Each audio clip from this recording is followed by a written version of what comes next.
저는 그 도시재생 장생포를 걷다 전체 큰 제목에서 토론을 맡게 된 이강민이라고 합니다. 현재 미강연구소 봄에서 활동을 하고 있고요. 뒤에 여기 그 연구위원 소개 잠깐 나왔는데 제가 이제 문학 박사가 아니라 예술학입니다. 전공은 이학이고요. 오늘 두 분 발제를 너무 잘 들었던 것 같아요. 정말 앞으로 이제 어떤 관점에서 도시재생을 해 나가야 되며 지역이 활성화라고 장생포라고 얘기했던 그 영광이 그다음에 해안에 이런 역사가 있는데 이런 걸 또 어떻게 하면 도시 재생의 관점에서 또 새로운 미래를 이렇게 좀 열 수 있을까라는 이야기를 생태라는 키워드로 좀 같이 통합을 좀 모신 것 같아요. 정말 의미 있는 발제였고요. 여기에 따른 내용들을 먼저 우리 정훈식 그 교수님과 그다음에 박세희 교수님의 토론을 이렇게 먼저 좀 진행을 해보도록 합니다. 먼저 그 토론자 소개는 다시 한번 좀 드리도록 하겠습니다. 먼저 그 정훈식 연구위원님이시고요. 지금 울산대학교에서 그 개원 교수로 이렇게 활동하고 계십니다. 정훈식 선생님 모셨습니다. 반갑습니다. 네, 또 박세희 연구위원님은 부산대학교에서 또 교수 활동을 하고 계십니다. 네, 모셨습니다. 네, 그러면 원래는 저 지령 토론으로 좀 계획이 되어 있었는데요. 좀 자유롭게 이렇게 좀 토론을 하는 게 좋겠다라는 이런 의견이 좀 계셔서 먼저 그 박세희 선생님 먼저 좀 해주시겠습니까? 네, 토론 좀 부탁드리겠습니다. 오늘 이렇게 뜻깊은 자리에 제가 초대되어서 이렇게 토론을 하게 돼서 굉장히 기쁘게 생각하고요. 두 분 발표 잘 들었습니다. 우선에 우리가 신기현 선생님 제가 어저께 발표문을 받았는데 이제 사진하고 이제 사진 자료만 받아서 이거 제가 잘 이해를 할 수 있을까 이런 생각을 했는데 오늘 이제 발표를 들으면서 제가 조금 의문스러워했던 이런 부분들을 대체로 조금 이해를 하게 되었고요. 그러면서도 조금 제가 이렇게 또 궁금한 부분들이 있습니다. 궁금한 부분들이 있고 그 다음에 이제 또 일부 공감하는 제가 선생님 말씀하는 부분 이런 부분들에 공감하는 부분들도 있고요. 저도 어떤 부분에 있어서는 그런 부분을 공감하는데 이게 우리가 생태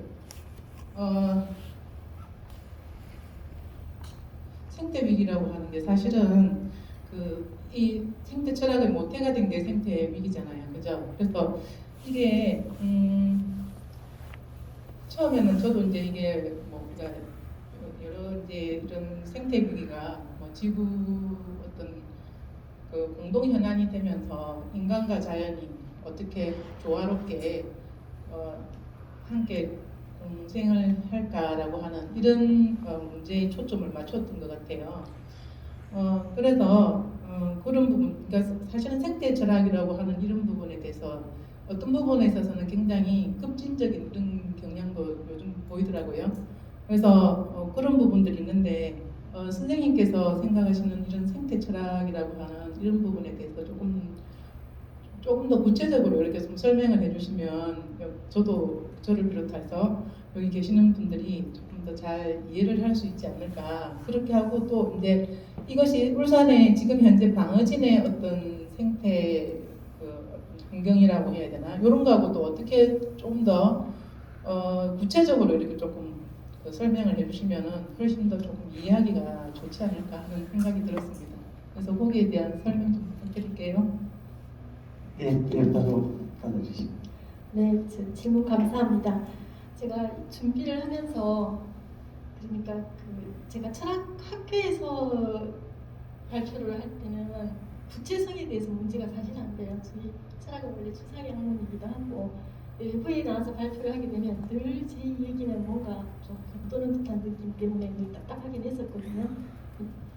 근데 제가 하는 일이 그런 일이라 질문도 거기에 맞춰서 제가 생각하는 생태가 뭔가 여기에 대한 제 입장을 밝히도록 하겠습니다.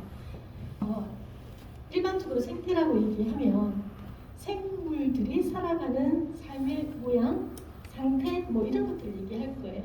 그래서 그런 상태가 무너지게 되면 생태계 위기라고 얘기를 하겠죠. 그런데 지금 새로운 패러다임이 제시되면서 근대의 인간 중심적인 인간에 대한 이해가 아니라 새로운 인간에 대한 이해가 필요하다라는 어떤 공통된 생각. 그러면 새로운 인간에 대한 이해, 아까 말씀드렸다시피 인간은 연결된 존재다라고 얘기하는 순간 생태계 속에 포함되어 있는 존재들에 대해서 우리가 다시 물어야 되는 거예요. 그래서 생태계에는 생명을 가진 존재뿐만이 아닌 생물들만이 아닌 무생물도 포함이 되어야 된다고 생각을 해요.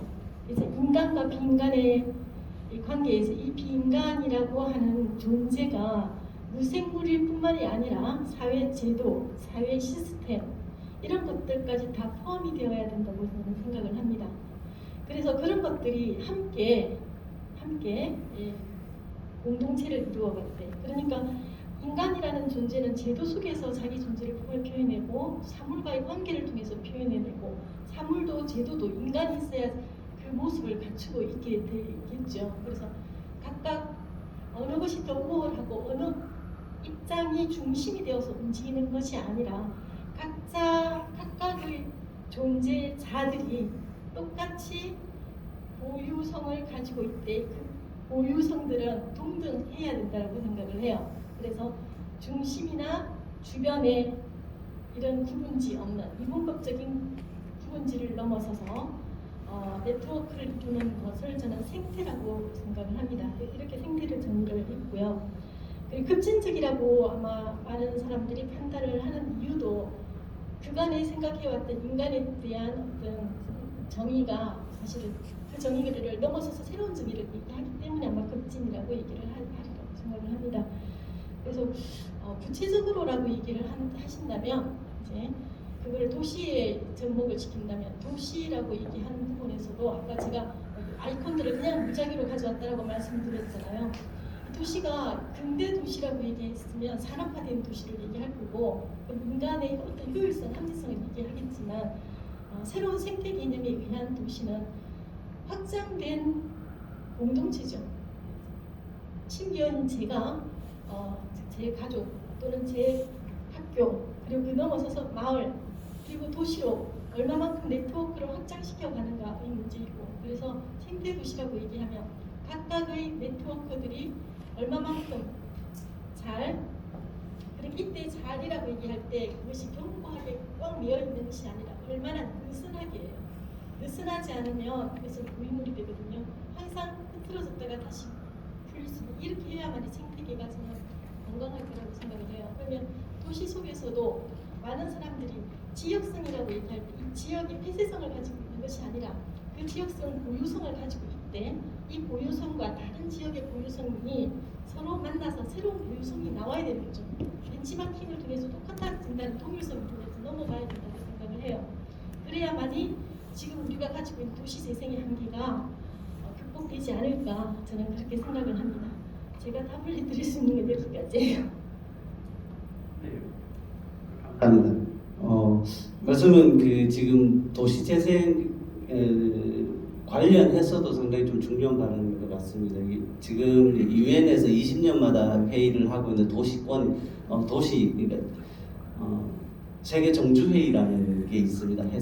헤비타트라고 얘기해서 헤비타트라고 얘기하는 게 사실 이제 서식지라는 개념으로 만약에 받아들인다면 거기에서 중요하게 얘기하고 있는 게 사실 그 생물이나 무기물까지도 사실 도시에 대한 만들 수 접근하고 또 도시를 또 새롭게 변화시킬 수 있는 그런 권리를 주자는 이제 최근에 이제 논의라고 봤을 때 이미 국제적인 논의는 이미 이런 걸 좀 빨리 확장해서 나가고 있는 것 같아요. 다만 이제 이걸 우리는 이제 근대 시기를 벗어난 지 얼마 되지 않기 때문에 또 그 과정에 있다고 보여진다면 아직도 행정이라든가 이런 데서 그런 경향성들이 아직 좀 많이 남아 있기 때문에 여기 이제 먼저 고민하시고 연구하시는 분들의 어떤 전투랄까요?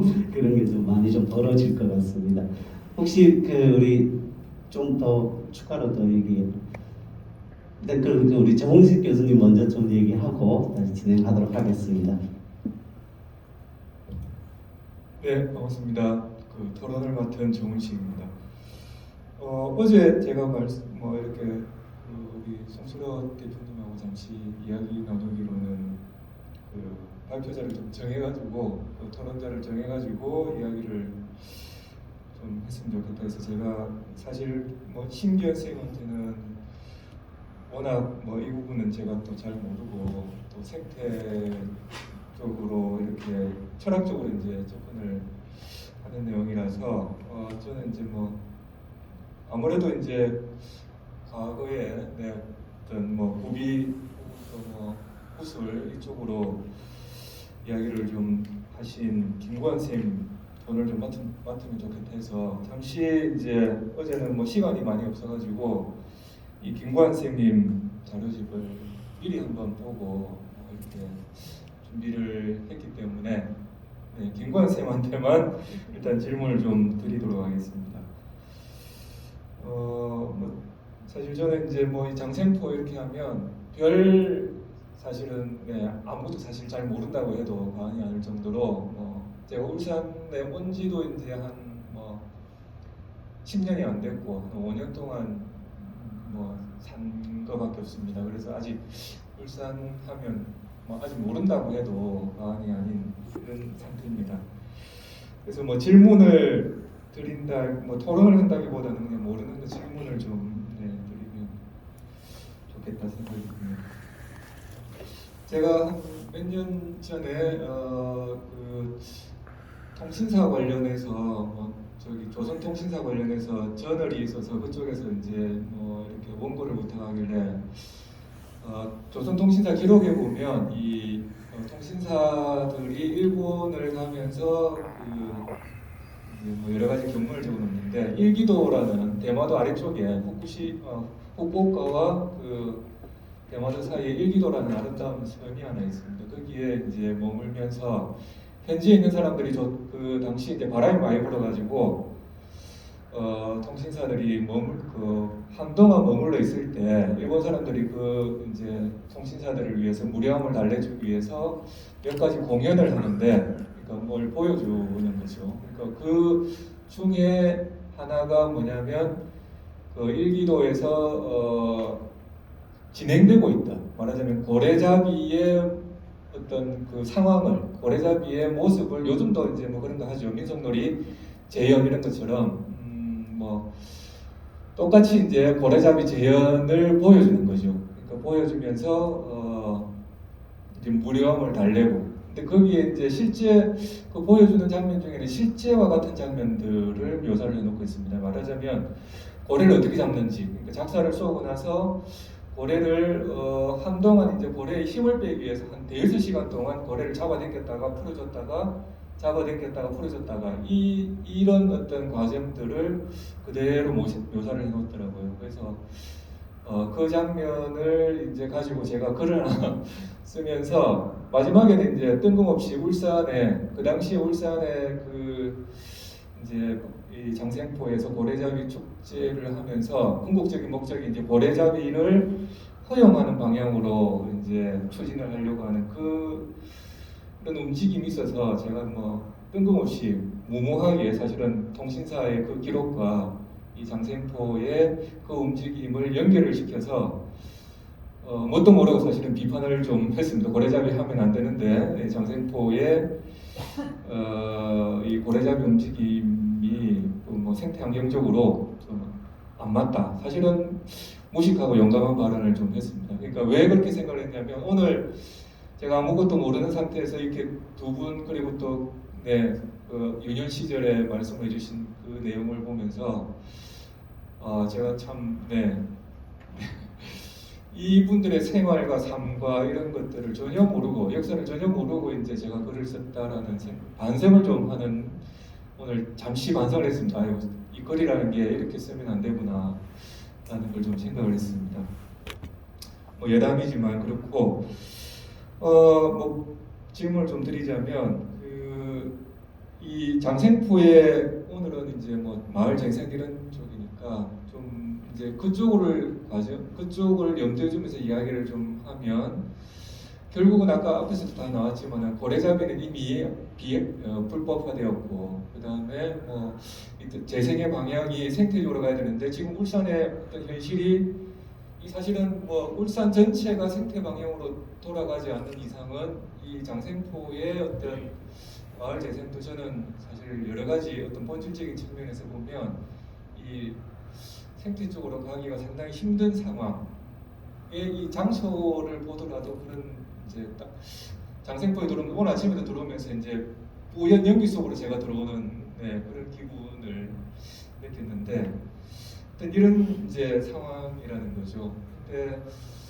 그리고 이제 장생포의 어떤 그 미래를 어떻게 바꿔갈 것인가를 따져본다면 결국은 우리가 오래된 미래라고 이야기를 하지만 과거의 어떤 모습에서 뭔가 지혜를 찾아낼 수 있는 이런 아까 우리 신기현 선생님께서는 이제 여타의 어떤 다른 어떤 독일이라든지 이런 마을 재생의 어떤 모범 사례를 보여주면서 어떤 한 가지 참고적인 어떤 내용들을 이렇게 보여주셨지만 실제로 그런 것도 중요하지만은 장생포의 어떤 과거, 장생포의 과거에서 우리가 그런 것을 찾아볼 수 있는 이런 것들이 좀 필요할 것 같은데 그래서 이제 궁금한 게 이겁니다. 아까 이제 그 고대의 어떤 방구대에서부터 시작하는 고래잡이의 어떤 기록들은 남겨져 있고 그 다음에 근대 이후에 어떤 근대 전환기에 그 러시아와 일본의 각축장이 되면서 이제 고래잡이가 이렇게 활성화되는 어떤 100년 과정의 어떤 그 장생포의 모습을 보여주셨는데 그렇다면 이제 좀 궁금한 게 이런 거였던 거죠. 과연 조선 시대는 어떤 모습이었을까? 그러니까 조선 시대, 고려 시대의 사실 기록들이 저는 사실은 전반적으로 울산의 어떤 모습을 찾으려고 하고는 간혹 찾으려고 하고 있지만 이제 관심이 가는 것이 이제 고려 시대, 조선 시대입니다. 근데 신라 시대의 모습은 또 잘 남겨져 있지만은 고려 시대, 조선 시대의 모습은 그렇게 이렇게 썩 구체적으로 울산이 기록되어 있는 물론 다 기록되어 있겠지만 제가 덜 찾아와서 그런지 모르겠지만 아무튼 이 장생포에 관련된 기록도 고려 시대 이후에 어떤 모습을 한번 재구를 하는 방향도 필요하겠다라는 좀 생각이 들었어요. 그러니까 구체적으로는 이런 겁니다. 그러니까 이 장생포의 고래잡이가 조선 시대도 활발하게 이루어졌는지, 혹은 또 그때의 어떤 고래잡이 모습은 어떠했는지, 그리고 고래를 잡아가지고 나누면서 마을 공동체를 유지해가는 어떤 모습들은 어떻게 했는지. 예를 들면 이제 어제 잠시 이제 자료를 찾아보니까 인도네시아의 어떤 마을 하나가 섬마을 하나가 오로지 그 마을은 고래잡이가 아니고서는 생계를 유지할 수 없기 때문에 전 세계 어떤 기구에서 세계 식량기구인가 이런 데서 유일하게 합법적으로 고래잡이를 허용한 데라고 이야기를 하더라고요. 그러니까 이런 곳에서는 고래를 잡으면 이제 마을 사람들 전체가 공동 생산, 말하자면 원시 공산제처럼 공동 생산을 하고 공동 분배를 해서 살아가는 이런 모습을 보여주고 있더라고요.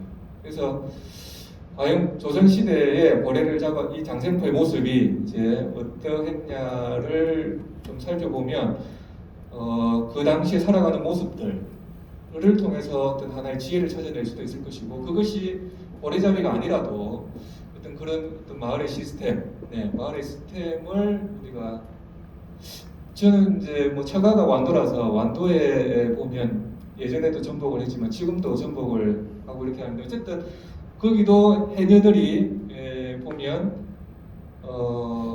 잡아 올린 것들을 전부 다 공동 분배를 하고 이렇게 하는 협동조합 비슷한 이런 어떤 흐름 그런 어떤 시스템으로 유지되었고 지금도 일부 지역에서는 그렇게 하고 있다는 걸 이제 그게 이제 인정돼 가지고 해녀가 유네스코의 유산으로 되어 있는 이런 것들도 있고 아무튼 조선 시대의 말이 좀 길어지면 죄송합니다만 조선 시대의 이런 모습을 통해서 마을의 재생을 찾아가는 것들도 필요한데 혹시 거기에 대해서 김관 선생님께서 혹시 해주실 말씀이 있는지 혹은 자료를 보신 게 있는지 이렇게 좀 궁금해서 질문을 드립니다. 좋은 질문 감사합니다. 유감스럽게도 그 울산대학교 안에 이제 고려 연구소가 있습니다. 한동안 제 친구가 또 그 연구소 소장을 하고 해가지고 고려 안에 거의 관여도 많이 하고 있습니다만은 그 유감스럽게도 신라 고려 조선 시대의 그 흔적들은 거의 없습니다. 우리가 그걸 프로젝트 해보려고 제가 이제 전부 다 검색을 해봤는데 고려 시대에 고려광인 한 건인가 그렇게 나와. 지금 기억이 좀 희미합니다만은 어떤 기록에도 고려와 관련된 기록이 굉장히 없었어요. 유일하게 제일 많이 등장하는 데가 이제 일성록에 이제 소위 말하는 외국 포경선들이 자주 출몰하고 이제 지방관들이 보고가 굉장히 잦았어요. 그런 것들이 이제 흔하게 이제 나타나는 것인데 그 이전의 상황들은 잘 나타나는 것이죠. 그리고 우리 어촌에 하면서 연근해업, 아주 가 연근해업이 원양으로 나갈 그런 기술 수준도 안 됐고 특히 동해는 더 심한 그런 경우죠. 그러다 보니까 제가 또 이 유출을 여러 가지 많이 해봤습니다만 사실 연구자들 입장에 봤을 때는 농촌 문화라든가 농촌 민속에 대한 연구는 우리가 80%는 100으로 봤을 때 어촌은 거의 20%채 안 돼요. 다시 말해 어촌 자체도 그렇고 또 연구자도 그렇고 연구 자체가 굉장히 빈약한 것인데 이것은 결국 우리가 이제 반사입니다. 양반들이 녹봉을 지금 뭐 이제 땅을 주다 보니까 이제 안동이라든가 평양시대는 이 양반들이 정착이 되고 어촌이 한 것은 귀양이라든가 또는 못 사는 사람들. 그러니까 늘 받는 말들이 해북가놈, 객가놈이라고 천시하는 이런 경우들이 굉장히 많았죠. 그래서 우리 문화적으로 어촌은 그렇게 이게 관심의 대상도 안 됐고 그 다음에 그 이후 근현대 와서도 현대 와서도 이제 연구자들이 관심 받게 있는 것이 어촌 문화인 것이죠. 그러다 보니까 상대적으로 그걸 찾아 들어가는 어떤 연구의 관점도 빈약하고 또 실질적인 자료에서도 고려는 나타나지 않아요. 그럼 장생부는 어떤가? 장생부는 러시아와 일본이 들어오기 전에 고려와 아무 관계없는 도시입니다. 그냥 아주 작은 어촌에 불과한 그런 도시인데 이 동해 바다 우리가 관심 두지 않았던 이 바다 앞으로 고려들이 너무 많이 출몰합니다. 그러니까 세계 여름만 그때는 이제 야국주의, 강국 제국주의가 엄청나게 힘을 발휘할 테니까 이 앞바다에 다 몰려온 것이죠. 그러다 보니까 이게 동해 바다가 이제 약탈의 대상이 된 그런 경우고 러시아로 시작했지만 일본 러일 전쟁 이후로 이제 주도권을 잡으면서 이제 일본의 포경기가 여기에 들어오고 결국 일본 문화들이 초기에는 굉장히 많이 봤어요. 제가 아까 말씀드렸지만 이 장생포의 한국인들과 또 장생포주 일본인들은 굉장히 사이가 좋은 그리고 그를 통해서 불을 축제하는 그런 과정을 보이는 것이 이제 장생포죠. 그런 측면에서 본다면 장생포는 이 방어진과는 확연히 다른 그런 모습을 보여줍니다. 유감스럽게도 조선시대라든가 고려시대, 신라시대의 자료들은 저희들이 검색해 보니까 거의 별로 없었다는 거예요. 그래서 논문을 쓰지 못했어요. 유감스럽게. 뭐 그런 기억이 있습니다. 네, 감사합니다.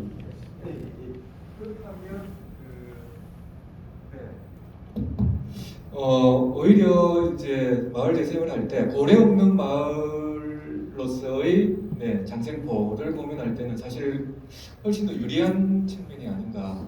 오히려 이제 그러니까 그런 걸 자료를 찾아가는 과정, 그러니까 조선 시대에 고래와 아무도 관련이 없는 관련 없는 장생포라는 그 마을을 찾아가는 과정이 결국은 저는 이 마을 재생의 어떤 한 방향이 될 수 있지 않을까라는 좀 생각이 들었습니다. 그런 부분도 좀 굉장히 유감스럽습니다만 이 장생포는 어쩌면 이주한 사람들이 건설한 마을이에요. 토착민들은 애초에 많지 않고 작은 어촌인데 이 항이 너무나 이제 매력적인 태풍을 피할 수 있고 또 항이 그 바다가 깊기 때문에 이제 당연히 뭐 이게 러시아라든가 일본의 입장을 봤을 때 수구화된 그런 선진 기술을 또 문명을 봤을 때는 이곳은 엄청나게 좋은 곳이었죠. 그런 것이 이제 외국인들이 막 몰려오면서 관심의 대상이 되다 보니까 이 장생고 주민들이 완전히 들뜬 거죠. 그 전에는 뭐 이게 방어지 일산 이런 마을과 비교할 정도로 굉장히 어떤 이게 촌락이고 먹을 것조차도 변변찮은 그런 아주 이제 쇠락한 그런 촌마을에 불과했습니다. 오죽했으면 우리 ABS에는 왔을 그 당시 그때가 이제 1906년 아닙니까? 먹을 것이 너무 없어가지고 고래 뼈에 묻은 살, 그것도 이제 막 이게 옛날 우리 어릴 때도 이 고래고기는 부패에도 막 털어가지고 씻어가지고 삶아 먹어요. 구더기가 막 들끓어. 우리 어릴 때도 그렇게 먹기 때문에 이게 굉장히 어떤 이게 부패를 더디게 가요. 그래서 그걸 털고 삶아 먹어도 뭐 배탈 난다는 그런 건 없었죠. 그만큼 이제 먹고 살기가 힘든 곳이 이곳이었어요. 근데 일본 포경 기지가 들어오면서 이제 혜택받은 공간은 완전히 변화된 그런 모습이었어요. 그게 좀 안타깝습니다. 그런 부분에서. 예, 우리 그 토론자 선생님께서는 사실은 이 장생포라고 얘기하는 폭염이 금지되고 나서 장생포라고 얘기하는 이 마을 재생을 갖다 해서 그 관점에서 그 고려 이전의 삶들 장생포의 어떤 어촌 공동체로서의 그런 문화적 방식 이것들이 향후에 좀 도시 마을 재생을 하는데 좀 찾아가는 과정으로 좀 필요하지 않겠냐 이런 걱정에서 좀 이렇게 말씀을 좀 해주신 것 같은데 네, 말씀을 더 하실 거 있습니다. 아, 네네네. 아니요, 뭐 지금 시간이 그렇게 많지 않기 때문에 이제 뭐 마쳐야 될 시간이죠. 그 객석에서도 좀 이제 의견이 그런 있습니다. 것에서 접근하는 그러면 장생포 가지고 이제 스토리텔링 하기는 너무 빈약하다. 원래 고래잡이 이거를 하기 이전의 장생포나 양육이라든가 요 인근 마을들은 주로 멸치잡이에요. 그 멸치잡이 엄청 활성화. 일제지대에 고래고기가 엄청나게 큰 부가치 상태였지만은 그게 못지않게 후리막이에요. 후리막은 우리 동네에 2군데 있었고, 그리고 우리 동네는 2군데에서 일본인이 경영했어요. 일제시대는. 그걸 이제 일본인데 해방에 가면서 물려받은 사람이 지금 고래문화마을 산, 거기 우리 춘실산이거든요. 그 춘실 어른이라고 그분 산이에요. 그게 전부 다. 그분은 그 산 자락에 우리 고래문화 그 밑자리 고대광시란 집을 짓고, 우리 마을에서 엄청 떨어진 곳에 고대광 집을 지어가지고 우리 선생께서 이제 종손이었는데 일제강점기에 1941 무렵에 이제 징용 가야 될 거 아닙니까? 그때 결혼하기 전 무렵이에요. 그 다락방에 숨어서 위기를 모면했어요. 이제 둘째 그 장아버님이 이제 징용 갔죠. 다행히 만주로 가고 그다음 살아 돌아오셨습니다만은 그렇게 이제 그 춘실이 어른 그 후리막을 인수하면서 이 사람 그 당시 스리코트를 몰고 다녔어요. 이게 후리막이 얼마나 큰 부가치를 창출했는지 그걸 단적으로. 그래서 후리막은 장생고뿐만 아니라 그 앞에 유안이 있죠. 그다음 용장, 용년 있죠. 후리막은 엄청난 멸치가 어마어마하게 잡히는 그런 뭐 조선 후 근현대도 마찬가지예요. 그래서 이런 것들을 아우른다 그러면 그렇게 마을 재생을 간다 그러면 장생반다 지금 독립에서는 뭐 이거 우리 것이니까 이렇게 해서는 너무 빈약하기 때문에 양육이라든가 대일은 또 이것도 미력적이에요. 왜냐 그러면 6.25 때 거기에 미 군수 기지 사령부가 있었어요. 축항에서 SLT선 그 수를 양용하면 그게 들어오게 되고 많은 물자를 거기서 나오고 거기서 뭐 폭탄이 터져가지고 우리 양조 장생부 사람들 저 방어진으로 그 피난가는 그런 사례도 있습니다만 그게 또 이제 미군들의 공동묘지 있었어요. 이 조종사들 쭉 가면 임시 공동묘지를 마련한 것도 있고 미군 부대가 뭐 삼비 사택부대 엄청 많았어요. 우리 동네도 있어요. 남말 그쪽에 할머니는 미군 부대가 빨래해주고 용돈 받았어요. 그런 사례도 많죠. 그런 것들이 다 아우러진 스토리가 될 때 장생부도 살아나고 이 지역 전체 살아나는 것이지 오로지 고래에 목이 매가지고 지금 이런 식으로 한다고 하면 한계 온다는 네. 죄송합니다. 길어서. 아, 네네, 아닙니다. 아무튼 이 두 분 토론도 좀 뭐랄까 이 통합점이 좀 찾아지는 것 같아요. 나중에 요 얘기는 투어하시면서 좀 더 얘기를 더 하면 더 좋을 것 같습니다. 그래도 저기 우리 객석에서 혹시나 네 발언을 좀 부탁드리겠습니다. 그냥도 괜찮으실까요? 할게요. 네. 제가 오늘 전체 이제 발표를 통해서 이제 느낀 거는 어쨌든 장생포는 고래를 중심으로 재생이 지금 재생산 사업이 쭉 이제 이루어져 가고 있고 어느 부분도 또 성과가 있었다고 보는데 지금 현재 장생포에서 찾을 수 있는 거는 우리 김광 교수님 발표하신 것처럼 어떤 기업과 흔적과 또 울산의 정체성이라는 부분 이건 근데 지금 약간 보완해야 될 점은 사실은 생명 존중과 다양성 이 부분이라고 저는 생각을 하거든요. 만약에 두 분 발표자께서 저의 이런 생각에 동의를 하신다면 그러면은 조금 부족하고 결핍되어 있다고 보는 생명 존중과 또 다양성 이 부분에서 조금 나는 이런 부분이 조금 추가적으로 더 이거 좀 진행됐으면 좋겠다 하는 게 있으시면 아까 김광 교수님 뭐 멸치 후리 뭐 예를 들면 그런 거라든지 한두 개 말씀해 주시면은 좋겠습니다. 네.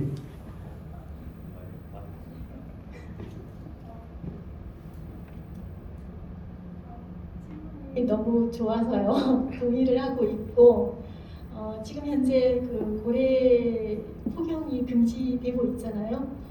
그리고 저는 글쎄요, 과거의 기억 흔적 이런 것들이 현재의 저라고는 생각을 해요. 그래서 과거의 장생포의 모습을 통해서 저를 확인을 할 수는 있지만 그렇다고 해서 과거로 돌아갈 필요는 없겠죠. 그래서 김문식 선생님께서 말씀하셨던 것처럼 또 굳이 그 이전의 것을 들추어낼 필요도 없을 것 같고, 지금 현재 우리가 어떤 모습일까? 지금 현재, 그리고 지금 현재 고래 북경이 금지되었다면 지금 현재 그 기억, 그 흔적을 가지고 살아가는 지금 장생포 주민들은 앞으로 어떤 삶을 통해서 지속 가능하게 될까? 이런 부분에 초점을 맞춰야 된다고 생각을 해요. 잘은 그렇지만, 그래서 저 마을에 보면 이렇게 사라지고 있는, 그러니까 사라지는 것들이 왜 사라지고 있는가를 저는 찾아볼 필요가 있을 것 같아요. 왜 사라지고 있을까? 그 사라지고 있는 것의 이유를 찾는다면 모든 사람들이 장생포로 돌아올 필요는 없을 것 같아요. 남아있는 사람들이 이 지역에서 아까 생물과 비생물 이렇게 나눴잖아요. 시스템이나 또는 그 남아있는 그 흔적들, 바위나 또는 여러 가지, 저는 잘 모르겠지만 여러 가지 흔적들이 장생포에 있을 거예요. 그런 흔적들을 되살려내는 것이 도시 재생이 아닐까. 그러니까 사람들이 모여가지고 상권이 변하고 이런 것이 아니라 그냥 그 장생포라고 하는 이 거주지가 자기 모습을 찾아가는 거. 저는 이게 최선이라고 생각해요. 네, 감사합니다. 한 말씀만 덧붙이겠습니다. 죄송합니다. 시간 이렇게 뭐 말할 기회가 없을 것 같아가지고. 근데 이제 뭐 굉장히 생태적으로 이제 굉장히 중요한 말이죠. 저는 식용 문화에 익숙한 사람이에요. 고래고래 굉장히 좋아요. 근데 그런 불구하고 과거와 현재 입장과 중요한 게 아니고 우리 미래 우리 후손들이 살아갈 장생포 모습 어때 할 때는 반드시 생태적 관점 접근하지 않고서는 장생포 미래가 없다는 것이죠. 이건 우리가 진짜 심각하게 제가 이것 때문에 장생포에 쉽게 발언하지 못하는 이유들이에요. 제 친한 선배들 지금 고래고기를 하고 있고 늘 만나고 또 늘 묵으러 다니고, 그래서 지금 저는 고래고기 가격도 멀리하고 있어요. 먹을 기회가 되면 저도 자신은 말 못해요. 근데 앞으로 돌고래가 12마리 돌아왔는데 8마리 죽고 4마리가 살았어요. 생태관에. 이런 구조로서는 우리 아이들이 그걸 뭘 보겠다는 거죠. 또 식용문화 계속해서 잡아가 먹여야 된다 이런 논리라 그러면 지금 우리는 좋아도 결국 우리 기후위기라는 말 같은 걸 가지고 우리 후손들이 살아갈 이 땅은 어떤 모습입니까? 그걸 위해서도 지금 모든 있던 이게 구조가 연계적이 돼야 되고 생태적이 돼야만이 장생포 미래가 있다고 말씀드립니다. 예, 뭐 부족한 시간이었지만 이렇게 또 좀 더 다음에는 좀 더 긴 시간을 가지고 이게 토론을 좀 해봤으면 더 좋겠다 이런. 아무튼 그 국제기구에서 지금 논의하는 수준에서는 이제 이런 생태나 환경 이런 것들 좀 많이 가고 있는데 저도 사실 그 의문점 좀 있습니다. 그래서 생태라고 얘기하는데 실제로 이게 자본주의 구조적인 모순을 빼놓고 과연 그것이 가능한가? 라는 것 때문에 실제로 지역 활성화의 주민들 입장에서는 정말 먹고 사는 문제이기 때문에 또 그렇게 접근할 수밖에 없는 이런 한계들도 있다고 생각하거든요. 그래서 이게 현실 생활하고 또 학술하고 이게 또 분리되는 이런 논의들도 좀 한번 더 깊이 좀 들여볼 필요가 있지 않겠는가. 우리 소장님께서 처음에 말씀하셨을 때 인간이 있는이라고 말씀하셨잖아요, 그죠? 그래서 지금 이제 인간의 욕망이라고 얘기하는 거는 이 경제구조 시스템 안에서는 먹고 사는 문제잖아요. 예, 그래서 이런 얘기를 저는 도시재생을 갖다가 소장님 향토사연구소에서 이걸 준비했다 하길래 저는 깜짝 놀랐었습니다. 도시재생과 관련, 지역 활성화 관련해서 향토사는 좀 고리타분하게 이렇게 좀 접근하는 경우들이 좀 많이 있었는데 예전에는. 그래서 앞으로도 이런 토론도 이제 현실에 있어서 현대 사람들이 삶의 문제, 향토의 문제 이런 얘기를 좀 더 발전하면 더 좋겠다는 것만 말씀 좀 드리면서 오늘 토론회 내진 발제에 참여해 주신 발제자 두 분과 토론자 두 분께 다 같이 인사하면서 마치도록 하겠습니다. 고생하셨습니다. 고생하셨습니다. 네, 토론 시간 아쉽지만 이렇게 같이 참여하셔서 해주신 분들에게 다시 한번 여러분 뜨거운 박수 한번 부탁드립니다. 자, 모두 시작하시죠. 잠시 후에 점심 식사 바로 이어질 텐데요. 점심 식사 이후에 있을 2부 문화 답사에 대해서 잠깐만 말씀드리도록 하겠습니다. 먼저 첫 번째, 장생포의 현재는 2시에서 4시까지 코스는 장생포 문화창고를 출발로 해서 창작 스튜디오, 고래로 130일, 그 다음 장생포 아트스테이, 그 다음 문화마당 세미골 이렇게 연결되고요. 남구문화원 심영보 사무국장님께서 해설을 해주시겠습니다. 그리고 두 번째, 장생포의 옛날에 대해서는 4시부터 5시 30분까지 코스는 장생포 신의당을 시작으로 해서 천지먼땅, 백두산, 외양선언휴게소, 그리고 고래문화마을까지고요. 역시 김구현 교수님께서 해설을 맡아주시기로 하겠습니다.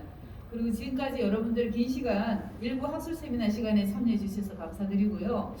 저는 여기서 이제 행사 진행은 마무리를 짓고 잠시 후에 있을 우리 이제 점심 식사할 수 있는 공간은 송트로 소장님께서 다시 한번 안내를 해주시겠다고 합니다. 모시겠습니다.